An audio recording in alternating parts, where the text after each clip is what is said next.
उज्ज्वला योजना के तहत जो सब्सिडाइज्ड सिलेंडर मिलते थे, हालांकि उनका रेट तो लगातार बढ़ता रहा है, आज उन्होंने घोषणा की कि 9 से 4 तक काटा जाएगा।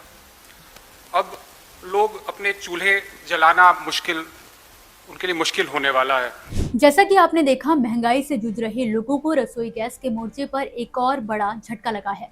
और अभी जो आपने वीडियो देखा, उसमें कांग्रेस के संचार विभाग के अनुसंधान एवं निगरानी प्रभारी अमिताभ दुबे ने केंद्र सरकार पर सिर्फ उज्ज्वला योजना ही नहीं, बल्कि पेट्रोल डीजल के बढ़ते दामों और किसानों समेत कई मुद्दों को लेकर कई सवाल खड़े किए हैं, जो हम आपको दिखाएंगे। लेकिन सबसे पहले आपको बताते हैं सरकार के उस फैसले के बारे में जिसका सीधा असर आपकी रसोई पर पड़ने वाला है। केंद्र सरकार ने प्रधानमंत्री उज्ज्वला योजना के तहत सब्सिडी पर मिलने वाले एलपीजी रिफिल सिलेंडरों की संख्या सालाना 9 से घटाकर सिर्फ 4 कर दी है। यानी अब उज्ज्वला लाभार्थियों को पूरे साल में केवल 4 सिलेंडरों पर ही सब्सिडी मिलेगी। इस पर सरकार का कहना है कि पश्चिम एशिया में जारी संकट की वजह से एलपीजी की अंतर्राष्ट्रीय कीमतें लगातार बढ़ रही हैं। इसी दबाव के चलते तेल कंपनियों को हो रहे भारी नुकसान से बचाने और गैस की सप्लाई बनाए रखने के लिए फैसला लिया गया है। पेट्रोलियम और प्राकृतिक गैस मंत्रालय के अतिरिक्त सचिव प्रवीण खनुजा ने साफ किया है कि उज्ज्वला लाभार्थियों की औसत सालाना खपत को देखते हुए ये संशोधित व्यवस्था लागू की गई है। सरकार ने बताया कि उज्ज्वला ग्राहकों को अब 4 सिलेंडरों पर 300 रुपए प्रति सिलेंडर की सीधी सब्सिडी मिलेगी। हाल ही में घरेलू एलपीजी सिलेंडर की कीमत में 29 रुपए की बढ़ोतरी भी की गई है।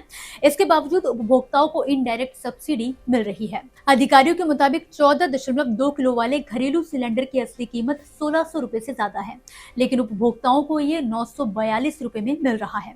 सरकार का दावा है कि गैर उज्ज्वला उपभोक्ताओं को प्रति सिलेंडर करीब 700 रुपए और उज्ज्वला लाभार्थियों को कुल मिलाकर लगभग 1000 रुपए की सब्सिडी का फायदा मिल रहा है।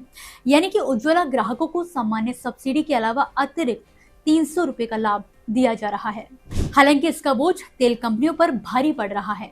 सरकारी आंकड़ों के मुताबिक घरेलू एलपीजी पर कुल अंडर रिकवरी बढ़कर 60,000 करोड़ रुपए तक पहुंच चुकी है, जो पिछले साल 41,338 करोड़ रुपए थी। कंपनियों को राहत देने के लिए सरकार ने 10,000 करोड़ रुपए का पैकेज जारी किया था। वहीं दूसरी तरफ कैबिनेट ने पहले ही 30,000 करोड़ रुपए के मुआवजे को भी मंजूरी दे दी है।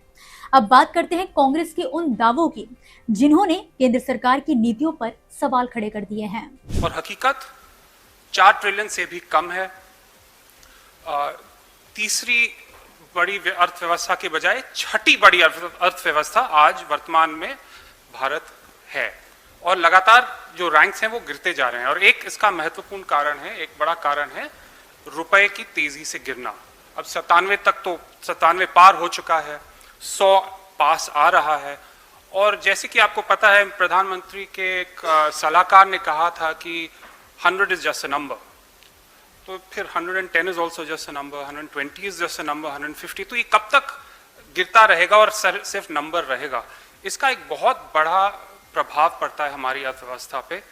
महंगाई बढ़ती है, तेल का रेट बढ़ता है, जो भी इंपोर्ट्स होते हैं उनका रेट बढ़ता रहता है। तो इससे बहुत भारी एक गहरी संकट हमारी अर्थव्यवस्था को जूझना पड़ रहा है।